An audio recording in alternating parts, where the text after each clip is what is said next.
सोचिए ना, क्या कुछ नहीं कहा क्या।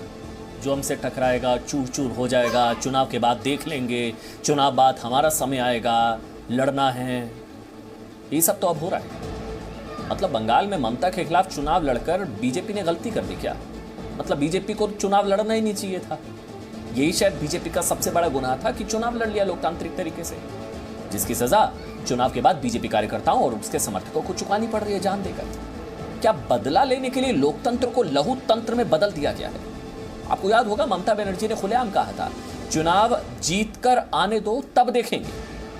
तो क्या बंगाल में इस वक्त जो हिंसा का खेला हो रहा है और चुनाव नतीजों से पहले दीदी की धमकी को उसके कार्यकर्ता अब पूरा कर रहे हैं क्या? बीजेपी अध्यक्ष जेपी नड्डा के मुताबिक बंगाल में अब तक बीजेपी के 11 कार्यकर्ताओं की हत्या हो चुकी है। सोचिए क्या गलती इनकी, क्या अपराध है इन लोगों का, क्या गुनाह है इन लोगों का। यही कि इन्होंने लोकतांत्रिक तरीके से विरोध किया, एक पार्टी का पक्ष लिया, एक पार्टी का साथ दिया। वोट नहीं देंगे तो मार देंगे। मैसेज दे दिया गया कि आज के बाद किसी की हिम्मत नहीं होनी चाहिए ममता बनर्जी का विरोध करने की, वरना यही हश्र होगा। हो सकता है आने वाले समय में कानूनी कार्रवाई हो जाए, जो इसके पीछे लोग हैं वो सलाखों के पीछे हों, दिखावटी मैसेज भी दिया जाएगा, सब कुछ होगा। लेकिन सोचिए मैसेज तो चला गया ना कि आज के बाद किसी की हिम्मत नहीं होनी चाहिए ममता बनर्जी का विरोध करने की। और जिसने हिम्मत की, हिमाकत की, उसका क्या हश्र हुआ ये पूरा देश देख रहा है।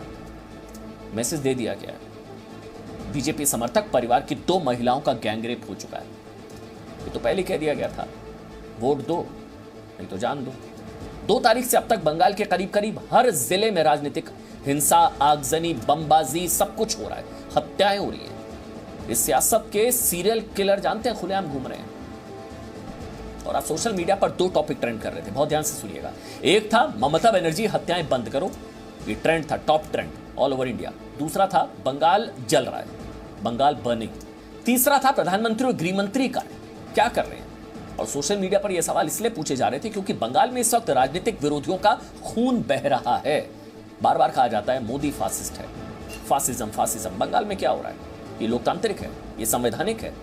सेकुलर गैंग, लिबरल गैंग, बिल्कुल खामोश सन्नाटा, किसी को कोई दर्द नहीं हो रहा है। हिंसा, आगजनी, बमबाजी, हत्याएं सब कुछ हो रहा है, किसी को कोई फर्क नहीं पड़ रहा है क्योंकि बंगाल है। ये किसी और राज्य में होता तो मामला यूएन तक पहुंच चुका होता। आदेश में हम आपको बताएंगे कि दीदी क्या लोकतंत्र के लिए हानिकारक है।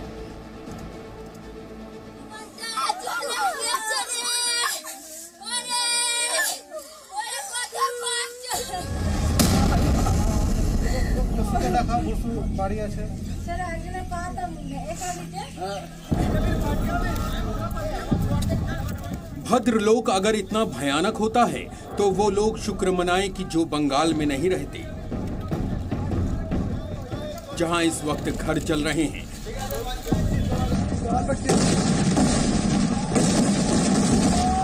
जहां इस वक्त बम चल रहे हैं, जहां सियासी नरसंहार का दौर चल रहा है, जहां सियासत के सीरियल किलर खुले घूम रहे हैं,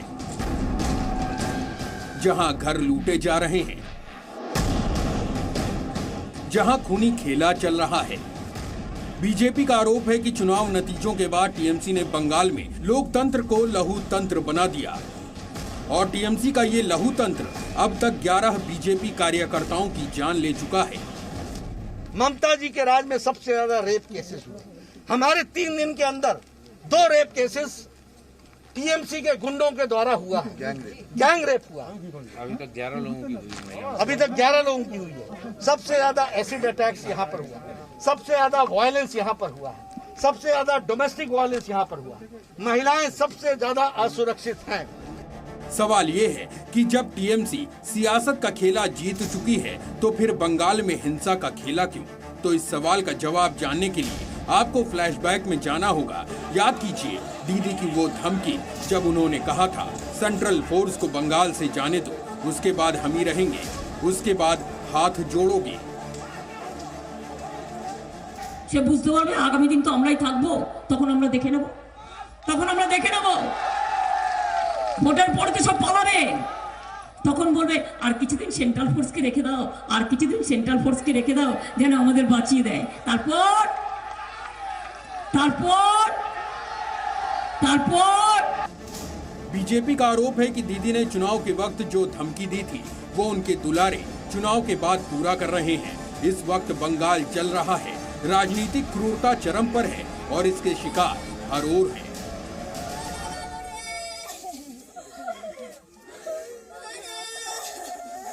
টিএমসি দুষ্কৃতী ছেলে এসে পরে মদ ড্রিঙ্কিং করেছে, দিয়াল টোপকে পারিবেশিক ভেঙেছে।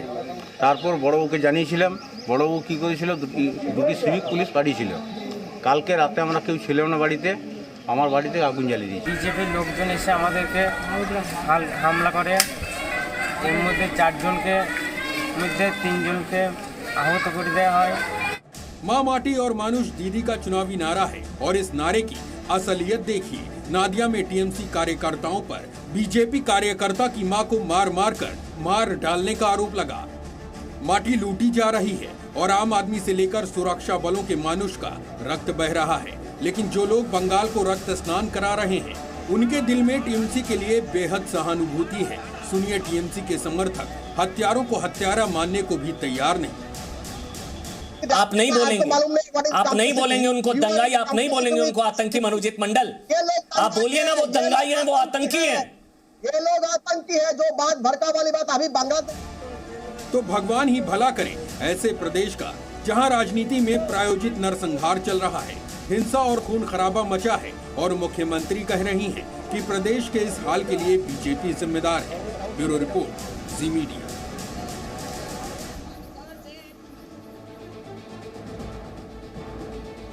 एक चीज आज हम कह सकते हैं, अच्छा हुआ दीदी जीत गई। हो सकता है सुनने में कुछ लोगों को अजीब लगेगा कि बतौर पत्रकार मैं ये क्यों कह रहा हूँ कि कोई जीते कोई हारे, लेकिन हाँ, अच्छा हुआ दीदी जीत गई। कई लोगों की जानें बच गई कि हारी हैं, मतलब जीती हैं तो ये हाल है। वो हार जाती तो क्या होता, वो तो जीती हैं ममता बनर्जी 200 से ज्यादा, तो ये हाल है। वो हार जाती तो क्या होता है। और हाँ, नहीं भूलना चाहिए नंदीग्राम, जहाँ से ममता बनर्जी हारी हैं, वहां क्या होगा। नंदीग्राम, जहां जिसने ममता बनर्जी को हराने की हिमाकत दिखाई, पैर में चोट भी नंदीग्राम में ही लगी थी। देशहित में कुछ सवाल है नंदीग्राम से, ममता बनर्जी से। आज हम सवाल ये करना चाहते हैं कि ममता बनर्जी कार्रवाई करने से क्यों बच रही है। सीधा सा सवाल, कार्रवाई होनी चाहिए।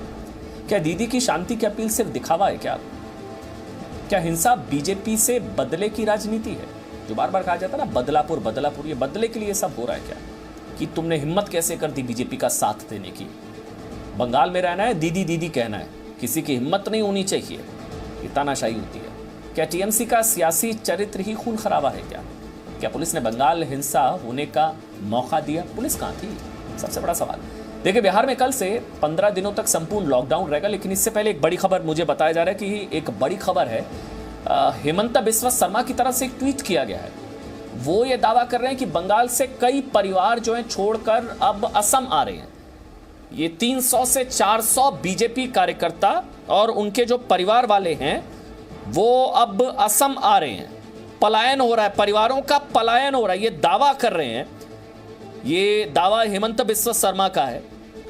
वो ये कह रहे हैं कि डुबरी, असम के डुबरी में आ रहे हैं कई बंगाल छोड़कर बीजेपी के जो कार्यकर्ता है, जान बचाकर उनके परिवार वाले असम के डुबरी आ रहे हैं। उनका जो परसिक्यूशन और वायलेंस उनके साथ हो रहा है, यानी कि जो प्रताड़ना, उनको प्रताड़ित किया जा रहा है, उनके खिलाफ जो हिंसा हो रही है, वो अब शेल्टर लेने के लिए, फूड के लिए, खाना खाने के लिए और शेल्टर के लिए वो अब असम आ रहे हैं। दीदी मस्ट स्टॉप दिस अगली डांस ऑफ डेमोक्रेसी। डेमोक्रेसी शब्द का इस्तेमाल कर रहे हैं हेमंत बिस्वा शर्मा। पलायन कर रहे हैं लोग वहां पर। चलिए आगे बढ़ते हैं। आज की एक और बड़ी खबर आपको बता दें, बिहार में कल से 15 दिन तक संपूर्ण लॉकडाउन रहेगा। बिहार के मुख्यमंत्री नीतीश कुमार ने ट्वीट कर ये जानकारी दी। आज राहुल गांधी ने ट्विटर पर मोदी सरकार से देश में संपूर्ण लॉकडाउन लगाने की मांग की। बिल्कुल ठीक आप सुन रहे हैं, राहुल गांधी लॉकडाउन के पक्ष में। अब आप कहेंगे पहले तो वो कह रहे थे कि तुगलकी होता है लॉकडाउन, लेकिन अब वो कह रहे हैं कि लॉकडाउन लगाना चाहिए। राहुल गांधी इस मांग को लॉकडाउन पर उनकी दोहरी मानसिकता के रूप में देखा जा रहा है। ऐसा इसलिए क्योंकि राहुल गांधी, आप जानते हैं, बीते साल लॉकडाउन के बेहद खिलाफ थे और इस साल अचानक लॉकडाउन को पसंद आने लगा है। तुगलकी भी वो कह चुके हैं वैसे लॉकडाउन को।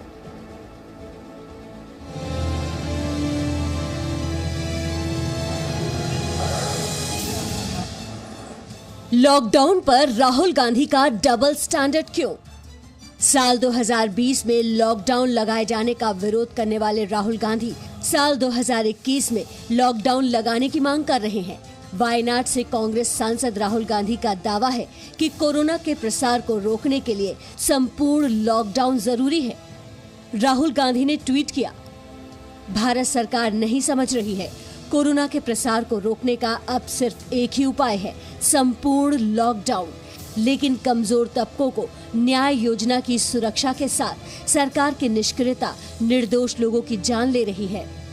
ये वही राहुल गांधी हैं जिन्होंने 1 साल पहले मोदी सरकार के लॉकडाउन के फैसले को जन विरोधी और मजदूर विरोधी बताया था। उस वक्त राहुल गांधी के लिए लॉकडाउन का मतलब मजदूरों का रोजगार जाना था। लॉकडाउन का मतलब आर्थिक तबाही थी। लॉकडाउन पर राहुल के डबल स्टैंडर्ड का ये पहला सबूत है।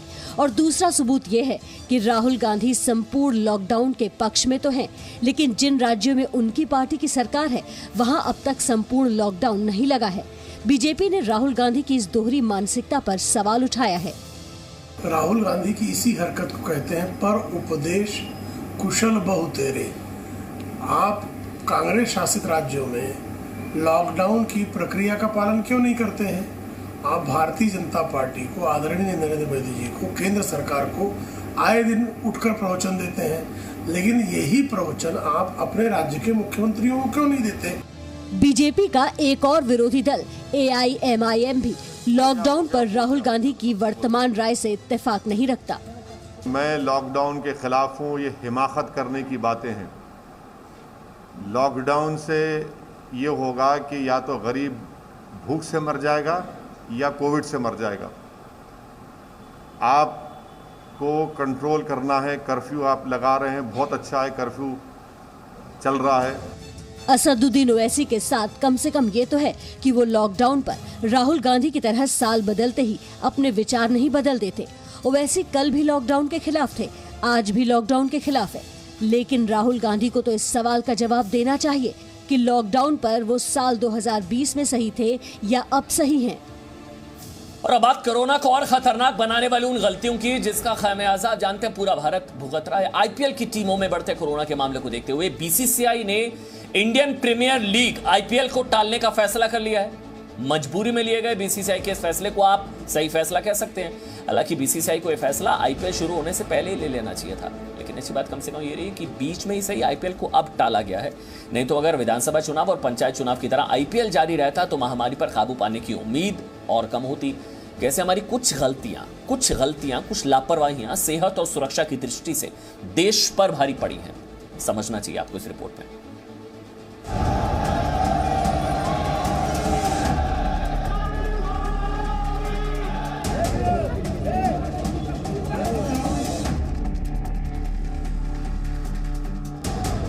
बीजेपी,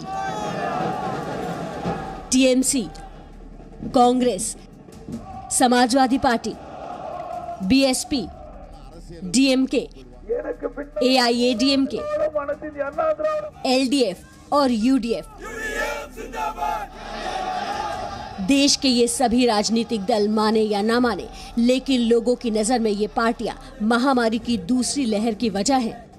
चुनाव आयोग और ये सभी पार्टियां चाहती तो 5 राज्यों के विधानसभा चुनाव और उत्तर प्रदेश में पंचायत चुनाव टाले जा सकते थे, लेकिन ऐसा हुआ नहीं। और इसका परिणाम कितना खतरनाक हुआ ये आप कुछ आंकड़ों से समझिए।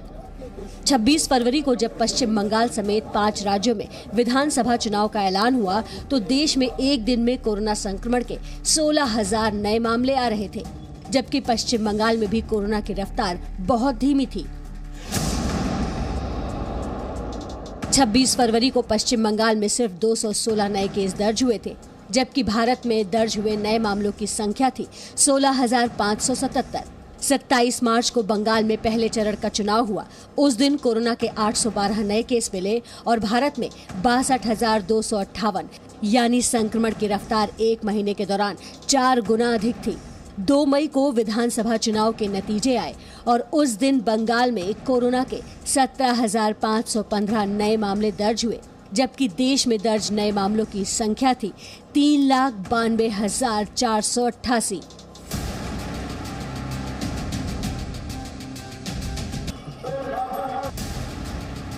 1 अप्रैल को जब कुंभ की शुरुआत हुई तब भारत में संक्रमण के 72,330 नए मामले थे, लेकिन 30 अप्रैल को जब कुंभ समाप्त हुआ उस दिन देश में 3,86,452 लोग कोरोना संक्रमित हुए।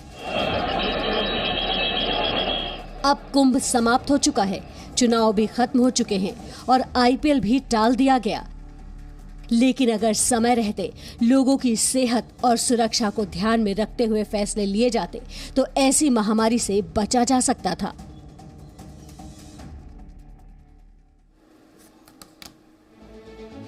और आप जानते हैं कि कोरोना को लेकर लोगों के मन में कई तरह के सवाल हैं, लेकिन इस संकट काल में योग किस तरह से आपके जीवन में बदलाव ला सकता है। योग गुरु बाबा रामदेव ने विशेषकर आपके लिए कुछ ऐसे टिप्स दिए हैं जिससे आपको कोरोना से लड़ाई में मदद मिल सकती है। देशवासी आपसे समझना चाहते हैं कि योग से ऑक्सीजन का लेवल कैसे बढ़ाया जाए, जब तन नेगेटिव हो तो मन को पॉजिटिव कैसे किया जाए। अपनी अंदरूनी ताकत को बढ़ाने के लिए अदिति जी सबसे जबरदस्त तरीका है ब्रीदिंग एक्सरसाइज, जिसको हम प्राणायाम कहते हैं। तो अभी तो मैं हरिद्वार में जो उत्तराखंड सरकार और पतंजलि के सहयोग से जो 150 बेड का हॉस्पिटल हमने बनाया है, वहाँ पर हॉस्पिटल में होने की वजह से मैं लिमिटेड ही योग कर पाऊँगा, लेकिन फिर भी यहाँ इस कोविड हॉस्पिटल में जहाँ हमने ऑक्सीजन की भी व्यवस्था की, ICU की व्यवस्था की है, बहुत ज़रूरत पड़े तो उनको वेंटिलेटर की भी आवश्यकता है, लेकिन कोशिश हमारी 99% ये है कि लोगों को ऑक्सीजन कम से कम लगाना पड़े, ICU में कम से कम भर्ती करना पड़े, वेंटिलेटर पर तो एक्सेप्शन के तौर पर किसी को ले जाना पड़े तो क्या तौर तरीका है। तो सबसे पहले भस्त्रिका प्राणायाम करें, लंबा श्वास लें, छोड़ें, डीप ब्रीदिंग जिसको कहते हैं, तो डीप ब्रीदिंग भस्त्रिका करें, ये श्वसन तंत्र के लिए जरूरी है। दूसरा कपालभाति, ये पाचन तंत्र के लिए जरूरी है। तीसरा ये अनुलोम विलोम, बाएं से लिया दाएं से छोड़ दिया, दाएं से लिया बाएं से छोड़ दिया। ये हमारे नाड़ी तंत्र और प्रतिरक्षा तंत्र के लिए जरूरी है। तो ये 3 प्राणायाम तो सबको करने चाहिए, भस्त्रिका, कपालभाति, अनुलोम विलोम। जिनको थ्रोट इन्फेक्शन बहुत है, थायराइड के भी मरीज हैं, कफ कोल्ड बहुत रहता है, तो उनको उज्जाई भी करना चाहिए ऐसे, और थोड़ा होल्ड करना चाहिए आधा मिनट तक। मैं तो 2.5 मिनट तक ऐसे होल्ड करता हूँ। फिर जिनको बहुत ज़्यादा BP बढ़ा रहता है उनको शीतकारी करना चाहिए, जो मैंने पहले कई बार जी न्यूज़ पर भी बताया हुआ है। शीतकारी, जिनका स्ट्रेस लेवल बहुत बढ़ा हुआ उनको भ्रामरी उद्गीत ये करना चाहिए। हम देख रहे हैं कि 18 से 45 साल की उम्र के बीच के जो लोग हैं इस बार वो ज़्यादा संक्रमण की चपेट में आ रहे हैं। ये जो एज कैटेगरी है, आप इन्हें क्या एडवाइस करेंगे? वो कौन से योग हैं, वो कौन से आसन हैं जो ये एज ग्रुप कर सकते हैं और संक्रमण से खुद को बचा सकते हैं?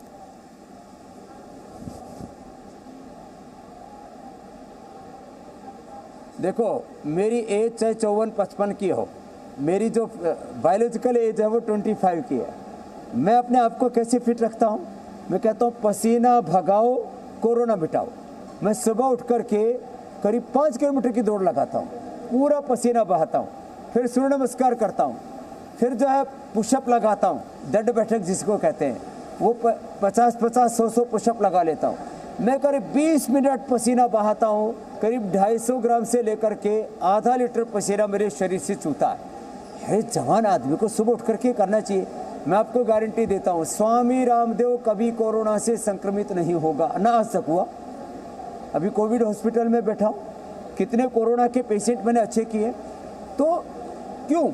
क्योंकि मैं सुबह ये पसीना बहाता हूँ। तो दौड़ लगाएं, सूर्य नमस्कार करें, पुशअप करें, दंड बैठक लगाएं और थोड़े से आसन कर लें। जवान बच्चे तो शीर्षासन, सर्वांगासन, हलासन, चक्रासन, पश्चिमोत्तानासन, मयूरासन, वृश्चिकासन आदि कर सकते हैं। बाकी सूक्ष्म व्यायाम आदि करें। जवान लड़के भी दूध में हल्दी, सिलाजी, च्यवनप्राश और जिनको डायबिटीज है वे ये च्यवनप्रभा का सेवन करें। नमस्कार, देशहित में आपके साथ मैं आदिति त्यागी। पिछले कुछ दिनों से देश में कोरोना इतनी तेजी से बढ़ा है कि हर किसी के जहन में सिर्फ एक ही चिंता है कि देश इस चुनौती से किस तरह पार पा पाएगा।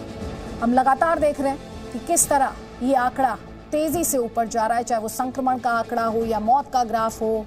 लेकिन थोड़ी सी राहत भी दिखाई देती है। पिछले 24 घंटों में बात करूं तो दिल्ली समेत देश के कई हिस्से ऐसे जहां पर संक्रमण की दर काबू में दिखाई देती है, लेकिन मौत काबू में नहीं है। कोविड को हराने वाले मरीजों की तादाद बढ़ती दिखाई देती है, लेकिन साथ ही संक्रमण के आंकड़े भी डराते हैं। क्या कोरोना काबू में आ रहा है? हम तो कहेंगे नहीं। इस गलतफहमी को आप मत रखिएगा कि कोरोना थम रहा है, क्योंकि कोरोना फिलहाल शहर में कहर बरपा रहा है। कोरोना की गांव की यात्रा तो अभी शुरू हो रही है। सोचिए, जहां से ना तो सही जांच के आंकड़े मिल पा रहे हैं, ना इलाज के आंकड़े और ना मौत के आंकड़े, और इसीलिए हम ये कह रहे हैं कि गांव वालों होशियार, कोरोना गया नहीं है, कोरोना अब गांव की ओर बढ़ चला है।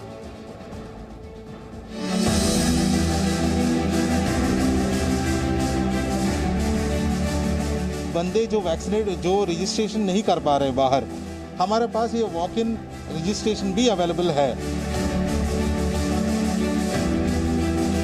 अचानक से वेबसाइट भी क्रैश हो गई थी, स्टार्टिंग में थोड़ी दिक्कत हो रही थी।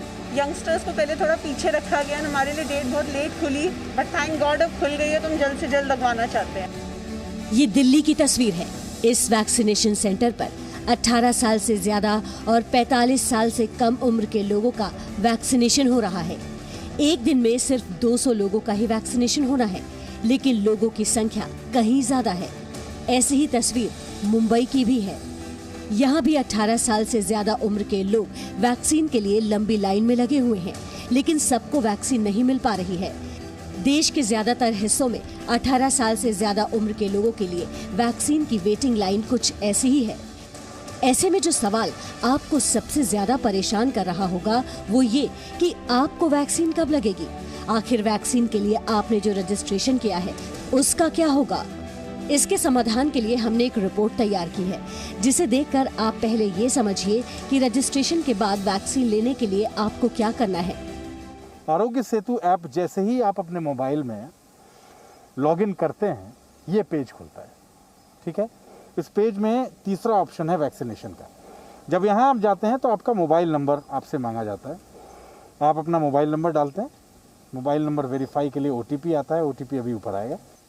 यहाँ जिस आदमी ने रजिस्टर कराया है उसका नाम आ जाता है, नॉट वैक्सीनेटेड, और उसके बाद यहाँ एक छोटा सा कॉलम आता है जिसमें एक कैलेंडर का आइकन बना होता है, जहाँ आप जाके अपना स्लॉट और टाइम सेलेक्ट करने का ऑप्शन आपको मिलता है। आप यहाँ जाते हैं, उसके बाद आपका पिन कोड मांगता है, कौन सी जगह आप जहाँ रहते हैं, जहाँ आप वैक्सीनेशन कराना चाहते हैं, उस जगह का पिन कोड क्या है। आप पिन कोड डालते हैं, इसमें 201 301 पिन कोड डाला, पेड ऑप्शन डाला, और उसके बाद टीकाकरण केंद्र का पता बताएं।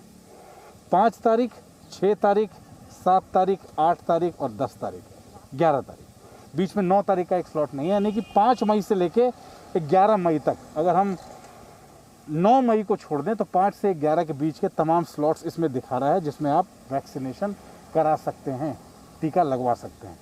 अब हम सेलेक्ट करते हैं, और इसमें एक बात ध्यान रखिएगा, जितने भी डेट्स हैं उसमें पेड वाले ऑप्शन में ये सारा आपको एज ग्रुप 18 प्लस ये सब 18+ वाला है।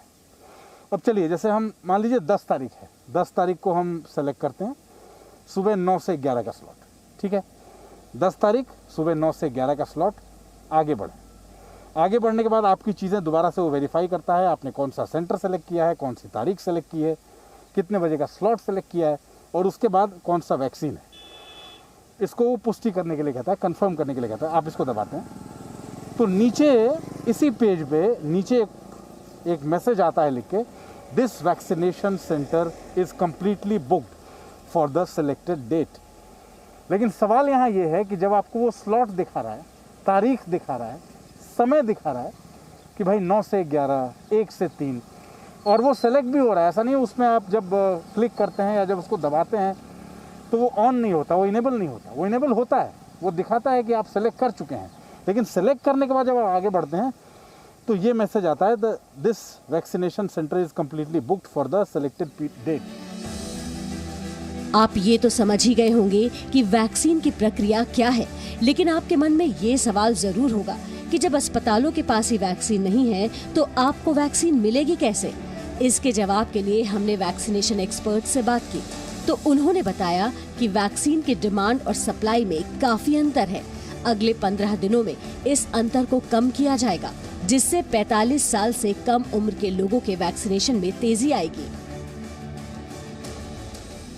कुल मिलाकर ये बात आपको समझना होगा कि अगर आपने वैक्सीन के लिए रजिस्ट्रेशन कर लिया है तो कुछ वक्त इंतजार कीजिए, वैक्सीनेशन अपॉइंटमेंट की कोशिश करते रहिए। जैसे ही वैक्सीन की सप्लाई बढ़ेगी, आपका वैक्सीनेशन हो जाएगा। अमित प्रकाश, जी मीडिया।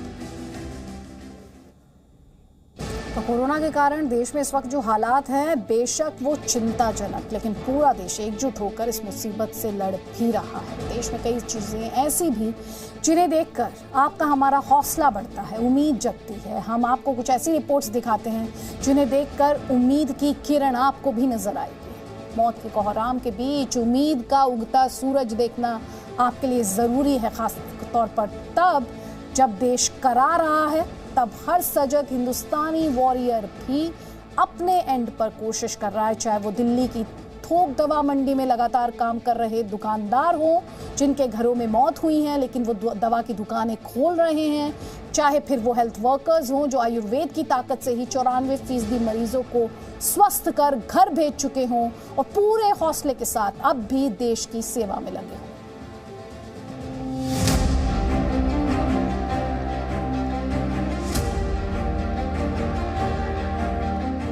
दिल्ली में एक ऐसा भी अस्पताल है जहां एम्बुलेंस का तांता नहीं, मरीजों की भीड़ नहीं, ऑक्सीजन के लिए चीख पुकार नहीं, लेकिन कोरोना का यहां भी मुकम्मल इलाज होता है। ये है दिल्ली का सरकारी all India institute of Ayurveda science अस्पताल, जहां इलाज का तरीका कुछ ऐसा है कि 100 में से 94 मरीज पूरी तरह ठीक होकर जाते हैं। अस्पताल के कर्मचारी गौरव बताते हैं कि वो खुद इसी अस्पताल के इलाज के बाद पूरी तरह स्वस्थ हो चुके हैं। इन्होंने स्टार्टिंग में मेरा ट्रीटमेंट जैसे सुबह से योग से स्टार्ट करते थे। योग होती थी मैम, प्रेयर होती थी, क्योंकि इनका जो मेन प्रायोरिटी था वो ट्रीटमेंट के साथ साथ मेंटल हेल्थ को भी स्टेबल रखना था। वो ट्रीटमेंट लेने के बाद विद इन 11 डेज मेरा वो कोविड टेस्ट हुआ यहाँ पे और वो नेगेटिव आ गया था।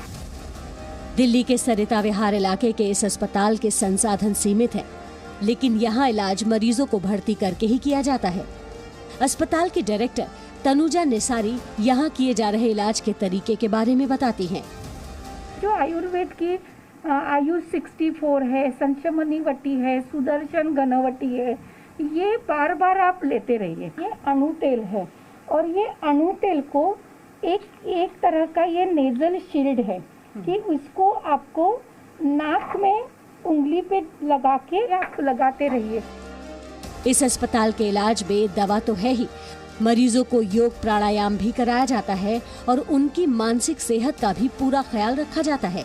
और इसके लिए स्वास्थ्य कर्मियों की एक अलग टीम है जो सेंट्रलाइज एड्रेस सिस्टम से मरीजों के संपर्क में रहती है। आप सभी स्वस्थ होंगे, यही हम कामना करते हैं।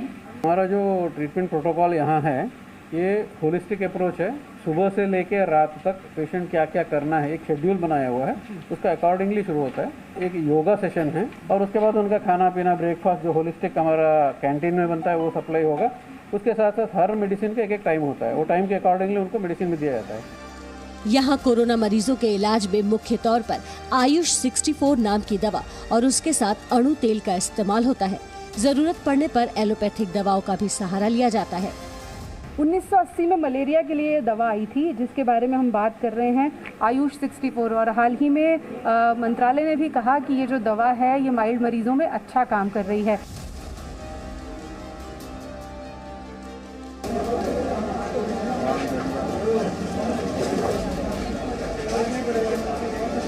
ये दिल्ली की थोक दवा मंडी है, इसे भगीरथ पैलेस कहते हैं। ये दिल्ली ही नहीं, एशिया की सबसे बड़ी थोक दवा की मंडी है। यहाँ की संकरी गलियों में सोशल डिस्टेंसिंग मुमकिन नहीं, लेकिन दवा दुकानदार हर खतरे के बीच दुकानें खोल रहे हैं। देश भर को यहाँ से लगातार दवाओं की सप्लाई हो रही है। बहुत ही दुखद समय चल रहा है और हमारी मार्केट के लगभग 8 से 10 लोग इस time with in this corona काल डेथ हो चुकी हैं। उसमें यंग भी हैं, थोड़ा एजिड भी हैं, जो कि यहाँ मार्केट में बैठते थे। मैक्सिमम दुकान सब ओपन हो रही हैं, कुछ लोग नहीं आ पा रहे हैं, कई कारणवश हैं। उसमें लेबर की शॉर्टेज है, किसी के फैमिली में भी इशू हो चुका है, डेथ हो चुकी है, या आगे कोई कोविड पॉजिटिव हो चुका है तो हॉस्पिटल में बिजी है। लेकिन फिर भी आप देखेंगे पूर्ण तरह से मार्केट मोर देन 70% खुली हुई है। कोविड की पाबंदियों में लेबर की किल्लत के बावजूद दवा कारोबारी पूरी शिद्दत के साथ कोरोना से लड़ाई में अपनी भूमिका निभा रहे हैं। सर शॉर्टेज इसकी है, बट हमारे पास तो सारा कंपनी से डायरेक्ट डिस्ट्रीब्यूटर से ही सारा स्टॉक आता है, तो हम लोग सारा बिल पे डील करते हैं और प्रॉपर डिस्काउंट के साथ, हम तो अभी भी प्रॉपर डिस्काउंट के साथ ही दे रहे हैं कस्टमर्स को ये। यहाँ तक कि सातों दिन ये दुकानदार दुकानें खोल रहे हैं, एक दिन भी छुट्टी नहीं हो रही, क्योंकि आज दिल्ली और देश को इनकी सबसे ज्यादा जरूरत है।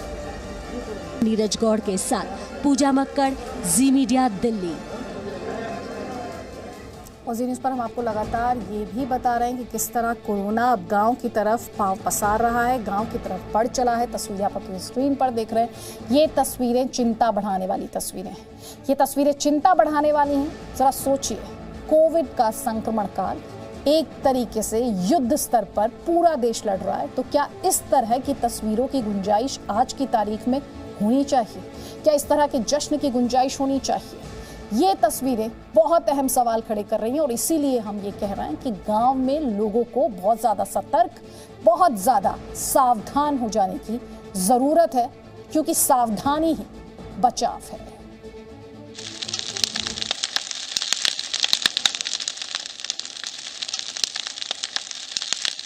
ये शहर धुआं धुआं सा क्यों है? ये शहर सहमा सहमा सा क्यों है? हर चेहरा रोया रुआ सा क्यों है? कहीं सदमा, कहीं चीखें हैं, कहीं घिरते अंधियारे में रोशनी की उम्मीदें हैं।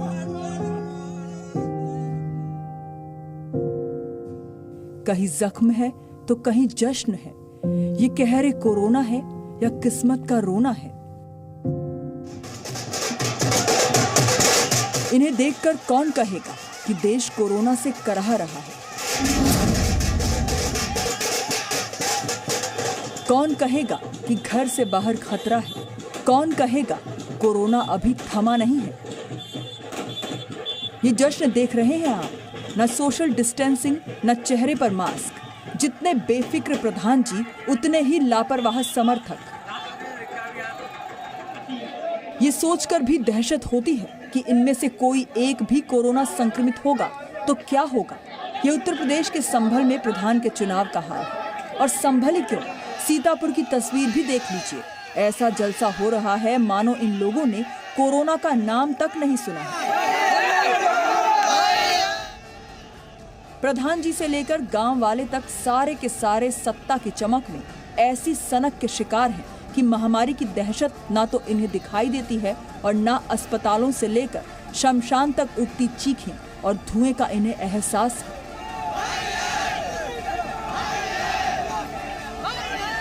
इन्हें शायद आंकड़ों ने धोखा दिया है या फिर नंबर के गणित में गुमराह होकर ये जिंदगी से खिलवाड़ कर रहे हैं, क्योंकि नंबर तो ये कहते हैं कि देश में कोरोना थम रहा है।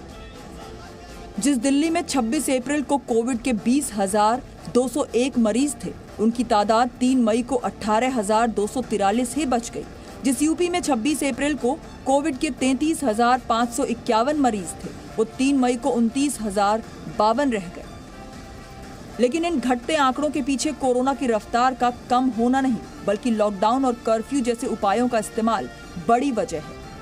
कोविड की जांच में कमी बड़ी वजह है और लोगों का घर से बाहर नहीं निकलना भी एक बड़ी वजह है, क्योंकि कोविड फैलने की रफ्तार कम हुई, मौतों की रफ्तार बरकरार है। जिस दिल्ली में 26 अप्रैल को कोविड से 380 मौतें हुई थीं, वही 3 मई पहुंचते पहुंचते एक दिन में 448 मरीजों की जान गई। वैसे ही जिस यूपी में 26 अप्रैल को कोविड से 249 लोगों की मौत हुई थी, वो 3 मई को 285 तक पहुंच गई। आप अंदाजा लगा सकते हैं कि कोरोना संक्रमण थम रहा है तो मौतें क्यों बढ़ रही हैं। और इन आंकड़ों की आंख मिचौली की असलियत अगर पूछनी है तो दिल्ली वालों से पूछिए, क्योंकि ये दिल्ली वालों को ही एहसास है कि दम उनका क्यों घुट रहा है। मई के महीने में दिल्ली धुआं धुआं क्यों है? ये तो हमें जहाँ तक लग रहा है कि ये जो पोल्यूशन की वजह से, और पोल्यूशन जहाँ तक है कि कंपनियां भी तो अभी तक सुन रहे हैं कि काफ़ी बंद हो रही है, लेकिन बढ़ते पोल्यूशन का कारण हमें ये भी लगा जा सकता है, जैसे ये शमशान वगैरह, यहाँ से पोल्यूशन वगैरह इसका ज़्यादातर है। जब दिल्ली एनसीआर तकरीबन लॉकडाउन की हालत में है, कल कारखाने, गाड़ी, मोटर ज्यादातर बंद है, फिर भी अगर प्रदूषण का स्तर 300 के पार है तो आसानी से समझा जा सकता है कि ऐसा क्यों है। अनुमानित तौर पर जब 1 किलो लकड़ी जलती है तो करीब 2 किलो कार्बन डाइऑक्साइड गैस पैदा होती है, 200 ग्राम नाइट्रोजन ऑक्साइड पैदा होती है, 70 ग्राम मीथेन गैस पैदा होती है और कुछ मात्रा में कार्बन मोनोऑक्साइड भी पैदा होती है। और दिल्ली में औसतन 400 मौतें रोज हो रही हैं, तो कितनी लकड़ी जल रही है उसका आप अनुमान लगा सकते हैं, क्योंकि एक चिता जलाने में औसतन 3 क्विंटल लकड़ी लगती है। तो दिल्ली एनसीआर में इन दिनों रोज 1200 क्विंटल से ज्यादा लकड़ी जलाई जा रही है और इसी का असर दिल्ली की हवा में दिखाई दे रहा है। एयर क्वालिटी इंडेक्स 300 के पार है। हम ये देख रहे हैं कि जो एयर क्वालिटी है वो हमारी ख़राब होती जा रही है, धुंध है बहुत ज़्यादा। अब उसके आजकल के हिसाब से देखें तो कई कारण हैं, जैसे एक पोल्यूशन जो होता है वो तो है ही डेफिनेटली, इतनी मोर्टालिटी रेट है, इतने डेथ हो रहे हैं तो डेफिनेटली क्रिमिनेशंस और ये सब चीज़ें भी बहुत बढ़ रही हैं कि स्पेस नहीं है क्रिमिनेशन के लिए। कहीं पे आप देखेंगे तो इतना लाइन से क्रिमिनेशंस होते हैं, सब कुछ है, डेफिनेटली वो भी एक सोर्स अब उसमें ऐड हो गया है, जो कि जिसकी वजह से ये धुंध और ये चीज़ें देखी जा रही हैं। ये महज वायु प्रदूषण का मुद्दा नहीं है, हवा की हालत तो बस एक पैमाना है कि गांव वाले देख लें कि दिल्ली में कितनी चिताएं जल रही हैं, कि जिंदा इंसानों की आंखें जल रही हैं। अब भी सावधान हो जाइए, नेताओं के चक्कर में जश्न का हिस्सा मत बनिए, वरना जब शहरों में मातमों का हिसाब मुमकिन नहीं तो गाँव में कौन गिनेगा किसके गम, किसके जख्म। ब्यूरो रिपोर्ट, जी मीडिया। अब तस्वीरें उत्तराखंड के चमोली से जो आई हैं वो आप तक पहुंचाते हैं। बादल फटने की वजह से भारी तबाही हुई, अचानक पानी आया, सैलाब आया और सब कुछ बहा कर ले गया। सड़कें धंस गई, कई रिहायशी इलाकों में पानी ने तबाही मचाई। पानी की वजह से बहुत बड़ा हिस्सा मलबे में तब्दील हुआ। राहत की बात आप ये कह सकते हैं कि किसी की जान के नुकसान की खबर नहीं। हालात को संभालने की कोशिश राहत बचाव की टीमों द्वारा की जा रही है।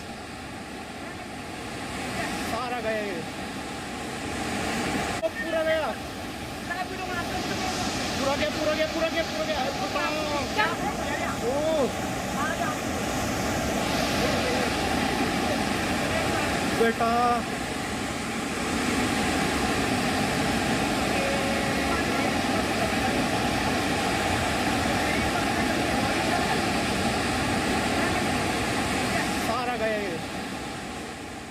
Presenting B News app, available on Google Play and App Store. Download it now.